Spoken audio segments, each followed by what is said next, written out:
Oh, yay! Whoa, I got carried away a bit there. Sorry if that was a little too loud for you, but what was I doing? Well, I was making loud music. Did it bother you? Well, I hope not, but I really wanted to be louder than the band. Yep, I just thought, you know what, this morning I'm going to play my music so loud, I'm going to be louder than the band. I want to beat the band. Ooh, that reminds me of this phrase of to beat the band. Did you ever use that phrase, to beat the band? Or you might have heard somebody say, you know what, he's selling computers to beat the band since he started advertising for computers. Or she worked to beat the band to get ready for this. Or, you know what, they've been selling Girl Scout cookies to beat the band ever since they set up shop right outside.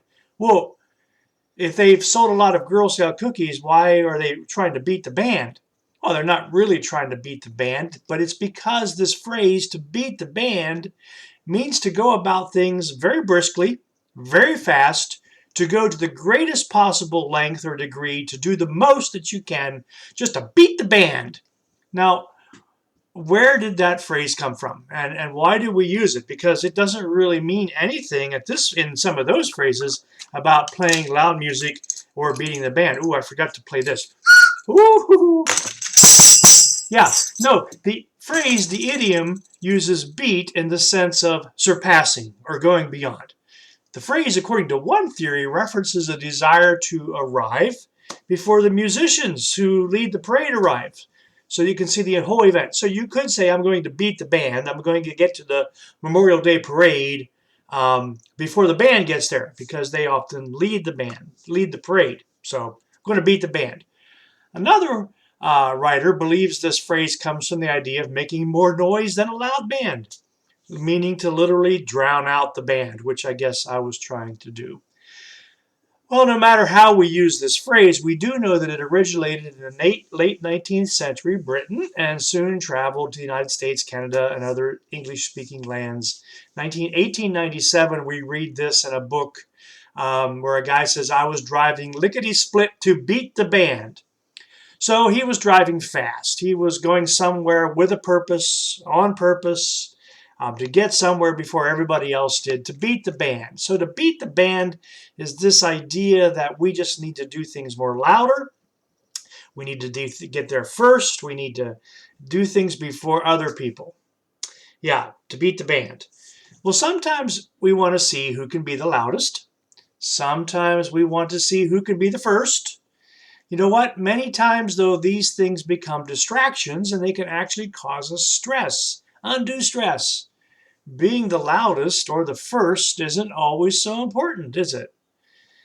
And I'm reminded of Jesus, who we look to for a lot of good things in life, not only our salvation, but also we look to Jesus for wisdom and for good lifestyle practices. And Jesus took the time in his busy life to go to quiet places. And there are a number of references in Scripture where Jesus saw the crowds, but he went into the mountains to be by himself or to fellowship with God the Father.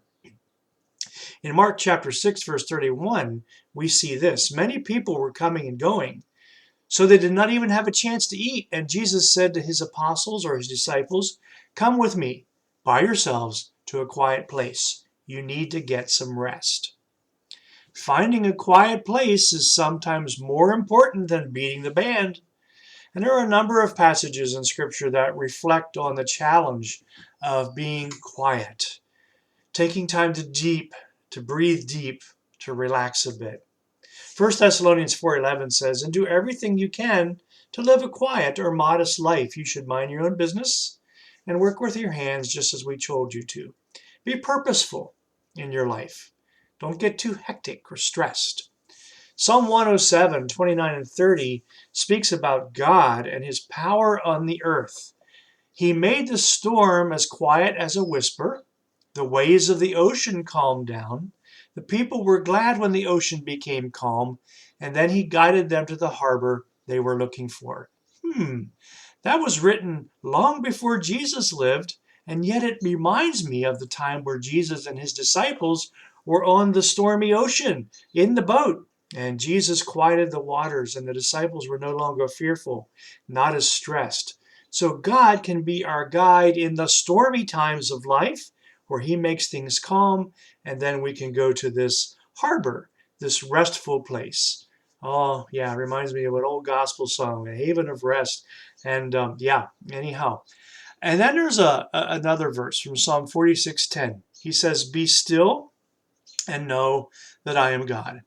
I will be honored among the nations. I will be honored in the earth." You know what? I should put my tambourine and my clapper and my away and just be quiet for a bit, don't you think? Most people would appreciate that, I'm sure. But yes, be still and know that God is God.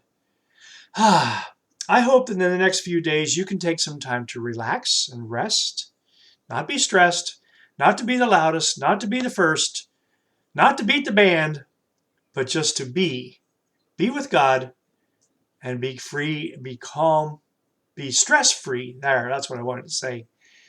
Be at joy and be at peace.